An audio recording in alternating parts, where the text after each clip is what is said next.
ብዙ ሰው ባለበት ቦታ ተገኝታችሁ ሀሳባችሁን መናገር ፈርታችሁ ታውቃላችሁ? ወይስ ደግሞ አንድን ስራ ለመጀመር አቅሙና እውቀቱ እያላችሁ ሰዎች ምን ይሉኛል በሚል ፍርሃት ብቻ ያመለጣችሁ ትልቅ እድል አለ? አብዛኞቻችን በራስ መተማመንን እንደ ስጦታ ነው የምናየው። ገሌ በራስ መተማመን ይዞ ነው የተወለደው እንላለን። ግን እውነታው ይህ አይደለም። በራስ መተማመን እንደ ጡንቻ ነው። በስራና በልምምድ የሚገነባ ነገር ነው። ሰላም ጤና ይስጥልን። እንደምን ቆያችሁ?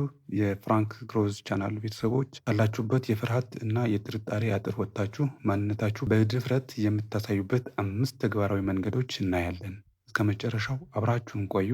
ምክንያቱም መጨረሻ ላይ የምነግራችሁ ነጥብ የሁሉንም ቁልፍ የያዘ ነው። በዛሬው ቪዲዮ በራስ መተማመን ወድቃ የነበረች አንድን የ24 ዓመት ሴት እንዴት ህይወቷን እንደቀየረች በሚያሳይ በእውነተኛ ታሪክ እንጀምራለን። በመቀጠልም አንቺም ዛሬውኑ ልትተገብሯቸው የምትችሏቸውን 5 ነገሮች እነግራችኋለሁ። እስከ መጨረሻው ተከታተሉት፣ ምክንያቱም ትጠቀሙበታላችሁ። አንድ ሰሎሜ የምትባል የ24 ዓመት ወጣት ነበረች። ሰሎሜ በስራዋ ጎበዝ ማርኬቲንግ ነች። ነገር ግን አንድ ትልቅ ችግር ነበረባት። እሷም በስራ ስብሰባ ላይ ትክክለኛ ሀሳብ ቢኖራትም እንኳን ሀሳቤ ባይጠቅምስ፣ ባይረባስ፣ ንግግሬ ቢኮላተፍስ በሚል ፍርሃት ዝም ትላለች። በዛ ምክንያት ብዙ ጊዜ የእሷ ሀሳቦች በሌሎች የስራ ባልደረቦች ቢቀርቡ ባልደረቦቿ ሲመሰገኑ፣ እሷ ግን ስትብሰለሰል በጥላ ስር ትኖር ነበረ። አንድ ቀን ሰሎሜት ለትልቅ ማዕረግ የሚሆናትን ፈተና ቀረበ። ፈተናው ደግሞ ድርጅቱ ከሌሎች ድርጅቶች በተሻለ መንገድ አንድ ፕሮጀክት እንዲያቀርብ ይል ነበረ።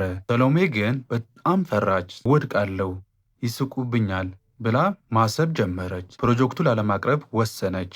ነገር ግን የወንድ አያቷን አንድ ምክር መከራት። እንዲህ አላት፣ ሰሎሜ በራስ መተማመን ማለት ፍርሃት አለመኖር ማለት አይደለም አላት። ፍርሃት እንዳለብሽ ቢሆን ማድረግ ያለብሽ ነገር ማድረግ ማለት ነው። ሰሎሜ በዛች ቅጽበት ወሰነች።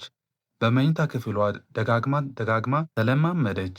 ድምጿ እየተንቀጠቀጠ ቢሆንም ስብሰባው ላይ ቀረበች። መጀመሪያ ላይ ተንተባተበች፣ ነገር ግን ቀስ በቀስ ድምጿን እየጎላ መጣ። ንግግሯን ስትጨርስ ሁሉም ሰው በአግራሞትና በአድናቆት ተነስቶ አጨበጨበ። ያኔ ሰሎሜ አንድ ነገር አገናዘበች። ትልቁ ጠላቷ ጭንቅላቷን ውስጥ የፈጠረችው ፍርሃት እንጂ የሰዎች ፍርድ አልነበረም። ከሰሎሜ ታሪክ እንደምንረዳው በራስ መተማመን ተግባር ውስጥ ነው። አሁን አንተን እንደ ሰሎሜ እንድትሆን 5 ነገሮች እነግርሃለሁ። አንደኛ፣ ትናንሽ ድሎችን ማከማቸት። በራስ መተማመን የሚጀምረው በትናንሽ ነገሮች ነው። ትናንሽ ነገሮች በራስ መተማመን ለመገንባት ችላ ሳንላቸው ማከናወን ነው። ለምሳሌ አንተ ዛሬ ጠዋት ከእንቅልፍ ተነስተህ አልጋህን አስተካክልሃል ወይስ የያዝከውን ቀጠሮ አክብረሃል? የሰጠኸውን ቃል ስታከብር አእምሮህ እኔ እችላለሁ፣ እኔ የምለውን ያኔ በራስ የመተማመን አቅምህን መገንባት ትችላለህ። ትላልቅ ግቦችን ከማሳካት ይልቅ ዛሬ ማድረግ የምትችላቸውን ትናንሽ ስራዎችን ዝርዝር አውጣና ፈጽማቸው። እነዚያ ትናንሽ ድሎች ተጠራቅሞ ትልቅ በራስ መተማመን ይሆናሉ። ሁለተኛ፣ ራስን የመውቀስ ልማድ ቀስ በቀስ ማቆም። ጊዜ እኔ አይሳካልኝም፣ እኔ ደካማ ነኝ፣ እኔ የምናገረው ድፍረት የለኝም፣ ተናግሬ የማሳመን አቅም የለኝም እያልን ራሳችን ዝቅ እያደረግን ነው። ነገር ግን ከዛሬ ጀምሮ ለራስ አወያዩና የምትናገረው ቃል ለውጥ። ራስህን ልክ እንደምትወደው ጓደኛ አድርገህ አማክረው። እንደምትችል አብዝተህ ንገረው። ሶስተኛ፣ የሰውነት እንቅስቃሴና አረማመድህን አስተካክል። ስትቀመጥ ትከሻህን ሰብሰብ አድርገህ ቀና ብለህ ስትቆም፣ ከሰዎች ጋር ስታወራ አይን ለአይን ወይም አይ ኮንታክት አድርገህ ስታወራ አእምሮህ ሰውነትህ እንደሚመራው ሰውነትህንም አእምሮህ ይመራዋል። ያኔ አእምሮህ የደህንነት እና የጥንካሬ ስሜት ይሰማዋል። አራተኛ፣ ለራስ የገባኸው ቃል መፈጸም። በራስ መተማመን የሚጠፋው ለራሳችን የምንሰጠው ቃል ሳንተገብር ስንቀር ነው።